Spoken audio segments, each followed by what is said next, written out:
안녕하세요. 희수 엄마입니다. 오늘은 자폐아이 센터 치료 효과에 대해서 말씀을 드리려고 영상을 찍습니다.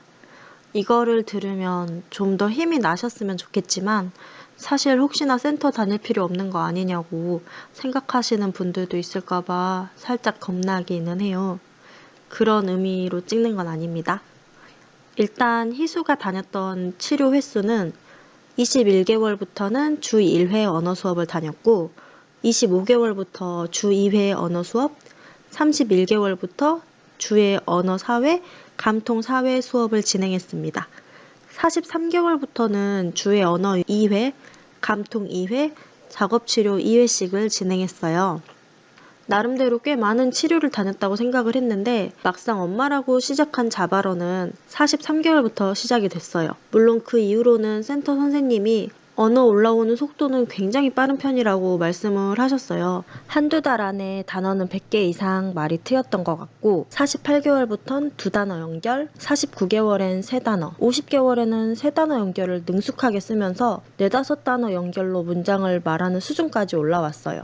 대신 핑퐁 대화는 불가능하고 본인 하고 싶은 말 위주로만 하고 대부분 영상에서 보거나 들었던 말, 책에서 봤던 말들이 대화의 주를 이루긴 해요. 그래도 나름 단어의 뜻이나 알맞은 때에 쓰기는 하는 편이라 이 정도도 아주 만족스럽긴 합니다. 이렇게 보면 마치 수업을 듣지 않아도 치료를 받지 않아도 나이가 차서 이 정도는 발달하지 않았나, 그냥 말을 할 때가 돼서 말을 한 게 아닌가 하는 생각이 들 수도 있고요. 간혹 다른 분들이 그렇게 생각하진 않냐고 조심스럽게 물어볼 때도 있더라고요. 저는 희수가 저렇게 집중적으로 수업을 안 들었을 때를 모르잖아요. 저 모든 게 쌓이고 쌓여서 긍정적인 영향을 준 거라고 생각을 해요. 현재 언어 선생님한테 수업을 할 때 이걸로 상담을 했었는데 마찬가지로 말씀을 해주셨어요. 왜 선생님 입장에서는 뭐 제가 진짜 유능해서 잘 맞아서 이렇게 된 거다라고 할 수도 있는 거잖아요. 그렇지는 않으시더라고요.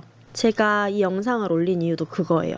엄마들이 우리 애가 무발화에서 발화까지 오래 걸렸을 때 이때까지 내가 아이에게 투자한 센터 비용이나 치료를 아깝게 생각하지 않으셨으면 좋겠어요. 희수가 수업을 안 들었어도 치료를 안 했어도 지금 말을 했을 순 있어요. 그런데 만약에 그랬으면 전 항상 후회했을 거예요. 내가 더 어릴 때 이 아이에게 투자를 했다면 훨씬 말을 빨리 하진 않았을까? 내가 치료 시기를 놓쳐서 늦게 말이 트인 건 아닐까? 지금은 전혀 그런 생각이 들 수가 없죠. 왜냐면은 그때 전 할 수 있는 최선을 다해서 희수랑 달려왔고 이게 그 결과라고 굳게 믿고 있기 때문이에요. 사실 희수의 치료 결과가 만족스럽진 않을 거예요. 저도 1년이면 아이가 말을 하고 치료를 종결을 할 줄 알았거든요. 처음에 센터를 상담할 때도 많은 아이들을 가르쳤지만 1년 만에 종결한 친구는 딱 한 명이었다고 센터장님이 상담을 해줬었던 때가 있는데 그때마저 희수도 어쩌다 나오는 한 명이 될 수 있지 않을까? 라고 생각을 했던 것 같아요. 좀 더 길게 잡고 여유를 가졌었으면 그때도 희수한테 행복을 최우선으로 매 순간 최선을 다해서 대해줄 수 있었을 거라 생각을 해요.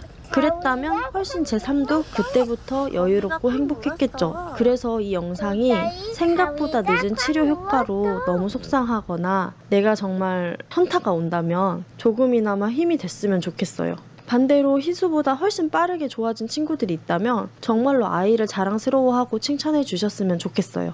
그리고 지금 내가 형편이 안 돼서 정말 마음만은 정말 굴뚝 같은데 치료를 많이 못 해주신다면 그렇게 생각할 수 있겠죠? 저렇게 많이 해도 어차피 느린 애들은 조금 느리니까 죄책감을 안 가지셨으면 좋겠어요. 저는 느린 아이를 키우면서 특히 자폐 아이를 키우면서 엄마의 멘탈 관리가 가장 중요하다고 생각하는 사람이기 때문에 이 영상을 보고 각자의 자리에 있는 분들이 각자의 방법으로 좋게 생각을 하셨으면 좋겠습니다. 오늘도 저의 영상을 시청해주셔서 감사합니다.